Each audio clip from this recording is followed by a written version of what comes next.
Camp at noon, February 22nd, 2026. Cypress knees rose like knuckles from dark water, and moss hung in quiet curtains. What used to be an abandoned railway now cut a clean line through the green, gravel-packed firm, rails long gone. Nick C. Balen rolled his electric bike onto the trail, grinning beneath his helmet.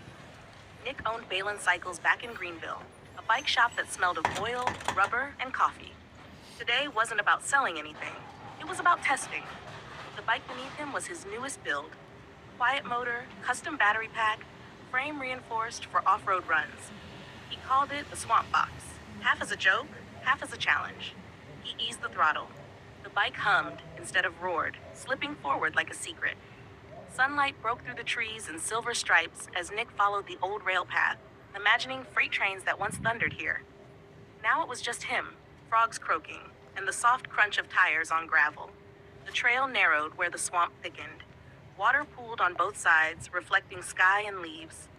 Nick stood on the pedals, weight balanced, trusting his design. The electric assist kicked in smoothly, pulling him over routes that had cracked the old railway bed decades ago. He laughed, the sound swallowed by trees. A heron lifted suddenly from the reeds, wings beating slow and heavy. Nick eased off, heart thumping. Not fear, but respect. This place wasn't a showroom or a test track. It was alive. The bike responded to every small adjustment, quiet enough that the swamp didn't flinch at his passing. Halfway down the trail, he stopped where a rusted mile marker leaned sideways, half sunk in mud. Nick snapped a photo with his phone. Proof. Not for customers, just for himself. He wiped sweat from his brow and checked the battery readout. Still strong.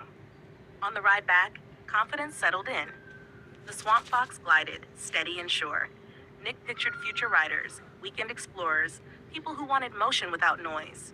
When he finally rolled off Rabbit Trail, mud-splashed and smiling, he knew the test was a success. Back at the truck, Nick looked once more toward the swamp.